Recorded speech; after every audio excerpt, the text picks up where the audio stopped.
Hi everyone. आप सभी स्वस्थ और मस्त होंगे। मैं भी अच्छी हूँ। स्टोरी का नाम मिलके भी हम ना मिले, एपिसोड 5। सिया ये सब सोचकर जब इंटरनेट पर चेक करने लग जाती है तो वो बिल्कुल शॉक्ड हो जाती है। वो जितने आर्टिकल पढ़ते जा रही होती है उतना उसका डाउट क्लियर होता जा रहा होता है। सिया ने जब पढ़ा कि 2 लड़कियों की एक दूसरे से शादी भी कर सकती हैं तो उसकी खुशी का ठिकाना ही नहीं रहता। वो सोचती है कि कितना अच्छा होगा कि हम दोनों भी शादी के बंधन में बंध जाएं। क्या ऐसा हो सकता है? लेकिन मुझे तो ये भी पता नहीं कि प्रांजल के दिल में मेरे लिए ये फीलिंग्स हैं भी या नहीं। क्या वो भी लेस्बियन है?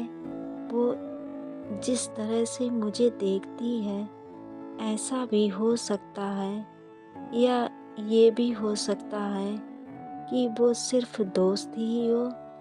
सिया बड़ी असमंजस की स्थिति में होती है और प्रांजल भी सिचुएशन से गुजर रही होती है। दोनों एक तरह से कहेंगे तो एक दूसरे की फीलिंग से बिल्कुल ही अनजान होती हैं।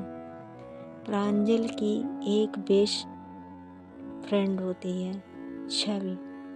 वो उसको अपने घर बुलाती है। छवि घर आती है और पूछती है कि उसको क्यों बुलाया, तो प्रांजल कहती है कि मैं बहुत कंफ्यूज हो गई हूँ। मुझे कुछ समझ नहीं आ रहा है मैं क्या करूँ। मैं किसी लड़की की ओर कैसे आकर्षित हो सकती हूँ। छवि तू बता ना यार, क्या हो रहा है मुझे। ये बहुत गलत है ना यार। छवि उसे समझाती है और कहती है कि ये सब गलत नहीं है, नेचुरल है। इसमें हम खुद को प्यार करने से रोक नहीं सकते। तो तू गलत नहीं कर रही है। मुझे तो बहुत पहले से तुझ पे शक था कि तू लेस्बियन ही है। आज तेरे मुंह से सुनकर के मुझे यकीन हो गया कि मैं सही थी। प्रांजल बोलती है, अच्छा तो तुझे खुशी हो रही है कि मैं लेस्बियन हूँ। छव कहती है, पागल, मैंने ये कब कहा कि मैं खुश हूँ। मैं तो ये बोल रही हूँ कि मेरा अंदाज़ा सही निकला। प्रांजल बोलती है, अच्छा इस खुशी को कंट्रोल करो और ये बताओ कि मैं इन सब चीज़ों से बाहर कैसे आऊँ। छव कहती है, तू पागल है क्या। इन सब चीज़ों से बाहर आने का क्या मतलब बनता है। तुझे बाहर आने की ज़रूरत ही क्या है। ये कोई पाप नहीं है प्रांजल। प्यार कहीं पे भी किसी से भी हो सकता है। ये ना समय देखता है ना ही जगह देखता है। इसे जब जिससे जहाँ होना होगा बस हो जाएगा। और प्यार का कोई जेंडर नहीं होता, समझी तू। तो प्लीज़ ऐसे रिएक्ट मत कर जैसे तूने कितना बड़ा गुनाह कर दिया है। प्रांजल बोलती है, क्या सच में मेरे प्यार का कोई फ्यूचर है। क्या मेरे घर वालों को या समाज को इससे फ़र्क नहीं पड़ेगा कि मैं लड़की से प्यार करती हूँ। छवि कहती है, अगर तू चाहे तो फ्यूचर हो सकता है, लेकिन तुझे अपना एफर्ट्स डालना होगा। ये दुनिया कोई भी परिवर्तन को अचानक से स्वीकार नहीं करती। बहुत संघर्ष करना पड़ता है, लेकिन हाँ, एक दिन जीत जरूर होती है। और रही बात तेरी फैमिली की, तो अगर वो तुझे खुश देखना चाहते हैं तो तुझे अपनी लाइफ का डिसीजन लेने की पूरी आज़ादी देंगे। प्रांजल बोलती है, वो सब तो बाद में देखेंगे, पहले तो मुझे ये ही नहीं पता कि सिया मुझसे प्यार भी करती है या नहीं। छवि कहती है, तूने जितना बताया उससे मुझे तो पूरा विश्वास है कि वो भी तुझे चाहती है, लेकिन अभी किसी भी चीज़ की जल्दीबाजी सही नहीं होगी। अभी तू इंतज़ार करके देख कि उसके दिल में क्या है। प्रांजल बोलती है, थैंक यू यार, तुझे नहीं पता तूने मेरी कितनी बड़ी प्रॉब्लम दूर कर दी। Thank you so much. Chhavi कहती है, हाँ हाँ चल ठीक है, अब ज़्यादा फॉर्मल मत हो मेरे से। अच्छा बाय, मुझे घर जाना है, मम्मी वेट कर रही होगी। छवि फिर अपने घर चली जाती है और प्रांजल सिया के ख्यालों में खो जाती है। फिर उसे याद आता है कि उसने तो सिया का नंबर लिया है, क्यों ना सिया से बात किया जाए। मेरा बहुत मन कर रहा है उसकी आवाज़ सुनने का। वो सिया को कॉल करती है। सिया कॉल उठाती है। सिया बोलती है, हेलो कौन? प्रांजल कहती है, मैं प्रांजल, वो तुमसे पूछना था कि तुम्हारी तबीयत कैसी है, अब ठीक हो? सिया जैसे ही प्रांजल का नाम सुनती है उसका दिल जोरों से धड़कने लगता है। वो घबराते हुए बोलती है, प्रांजल आप?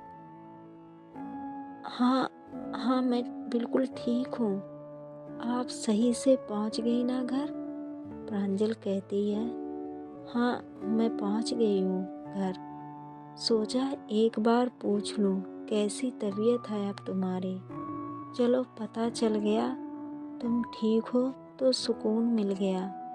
सिया जैसे ही बात सुनती है तो उसका दिल और ज़ोर से धड़कता है। सोचती है कि इनको मेरे ठीक होने से सुकून मिल गया।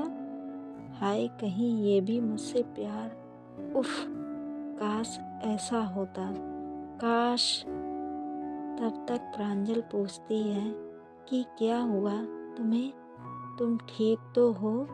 सिया बोलती है, हाँ मैं ठीक हूँ, और अब तो और हो गई। प्रांजल कहती है, और हो गई मतलब? सिया ने कहा, कुछ नहीं, मैं कुछ भी बोलती हूँ। प्रांजल बोली, ठीक है, बाय, मुझे कुछ काम है। और वो कॉल कट करके एक गहरी सांस लेती है और फिर उसके ख्यालों में खो जाती है। दोनों को एक दूसरे की फीलिंग्स का एहसास हो चुका होता है। अब वो एक हद तक समाज, परिवार की परवाह छोड़कर एक नए सफ़र पे चलने के लिए लगभग तैयार हो चुकी होती हैं। ऐसे ही दिन बीतने लगते हैं। दोनों कॉल से बात करने लगती हैं, रेगुलर। सिया चोट से भी पूरी तरह से रिकवर हो जाती है। इन दोनों को 2 वीक हो जाते हैं बात करते करते। इतने समय में दोनों एक दूसरे से काफ़ी कुछ जान चुकी होती हैं, एक दूसरे की पसंद नापसंद सब कुछ। सिया कहती है कि हम लोगों को कॉलेज आना चाहिए, मेरी वजह से आप भी कॉलेज नहीं गए।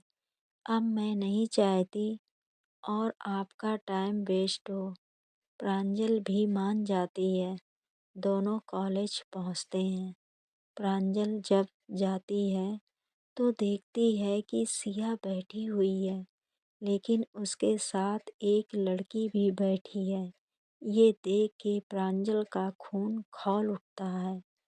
वो सिया को गुस्से से देखती है। सिया समझ जाती है कि ये महाशय इतनी आग बबूला क्यों हो रहे हैं। वो अपने साथ बैठी लड़की से बोलती है कि प्लीज़ आप सीट एक्सचेंज कर सकती हैं। वो वो लड़की मान जाती है और उठकर चली जाती है। ये देख प्रांजल बहुत खुश हो जाती है। उसकी खुशी का तो ठिकाना ही नहीं था। देखते हैं अब क्या होता है आगे। Bye bye.